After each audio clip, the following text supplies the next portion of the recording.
African American criticism helps us read beyond the surface of literature. It urges us to change the Eurocentric narrative by correcting stereotypes and misrepresentations, by celebrating Black culture, experience, and achievements. The goal isn't to spot racism, it's to understand how Black voices are represented in language, narratives, and Eurocentric culture. It guides us to think critically about texts in the lens of a group historically marginalized. For most of U.S. history, the voices of Black people were erased from the classrooms, textbooks, and literary epics. Luckily, African American criticism helps to recognize that Black history in American curriculum is ultimately shaped by those in power. Growing up, we were always taught the bare minimum, so I spit these poems for the kids who never saw themselves in their own curriculum. I'm equipping them with knowledge to combat the fact that these schools have been tricking them. They'll be shook when I get a hold of these school books and start ripping them because they've conditioned our kids to think Black history began with white folks whipping them. So the real question isn't why it matters, it's whose voices are we overlooking? This theory brings awareness to the fact that literature often mirrors social hierarchies, especially texts that historically silence African American voices. Don't you understand that the people who do this thing, who practice racism, right, are bereft? There is something distorted about the psyche. It's a huge waste, and it's a corruption and a distortion. It's a profound neurosis that nobody examines for what it is. It feels crazy. It is crazy. And it has just as much of a deleterious effect on white people. But when you take it away, I take your race away. And there you are, all strung out. And all you got is your little self. And what is that? What are you without racism? Toni Morrison's question, "What are you without racism?" becomes difficult to answer when you deconstruct American culture. Racism is embedded within the very structures of our systems. This is called institutionalized racism, and it shows us that prejudice and inequality aren't just personal feelings, but the cultural architecture of America. From this foundation comes internalized racism, which emerges when people of color begin to absorb those beliefs rooted in white superiority. And then there's Eurocentrism, which centers European experiences, styles, and values, positioning their story as the universal story, leaving us with a society where white privilege manifests, a privilege that is often invisible to those who possess it, however, quietly shapes the history and education. We learned your French. We learned your English, we learned your Spanish, we learned your Dutch, your Portuguese, your German. You learned our nothing, you called us stupid. That's white privilege. Derek Bell's concept of interest convergence is a helpful starting point for thinking about how race works in literature. It reminds us that progress for marginalized communities only happens when it benefits the dominant group, which helps explain why some stories get attention and others are ignored or suppressed.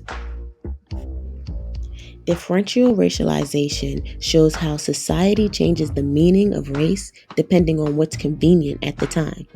Take the legal definition of Blackness during the Reconstruction era. In the North, Black people were defined as a political threat simply for seeking freedom, but in the South, they were defined as property and being exploited to sustain the economy. These shifting meanings help us understand why portrayals of Black life in literature are so varied and layered. And then there's the voice of color, which emphasizes the power of lived experience. People who experience racism understand it in ways the theory alone can't even capture. In literature, this means African American authors offer a perspective that reveals the truth. Critical theory today teaches us that race isn't something written in our DNA. It's made up and keeps changing whenever it benefits people in power. If we look at U.S. history, the census has switched up racial categories over and over again. Groups like Italian, Jewish, and even Irish immigrants were once labeled non-white. A great example of this is the satire novel Black No More by George Schuler. The book follows Max, a stylish, middle-class black man who uses a science experiment to turn himself white. Then he becomes Matthew Fisher and takes full advantage of the social construction of race. I have a book signing to go to. Why don't you bring your media cameras over there if you want to see some real truth? And Clayton Bigsby, black-white supremacist, ventured out into an unsuspecting world. Sir, you're a friend. Why not tell him he's African-American? Listen, man, he's too important to the movement. But tell him he's black, he'd probably kill himself, just to be one less around. His commitment is that deep. I'm overwhelmed by the irony. African American literature isn't just about telling a story. It's about survival, claiming your own identity, fighting for freedom and literacy, and resisting oppression. The language itself carries history. It carries the trends of AAVE and the rhythms in blues, jazz, gospel, and even rap. These traditions preserve legacy. They speak to our truth, and they stand as acts of resilience.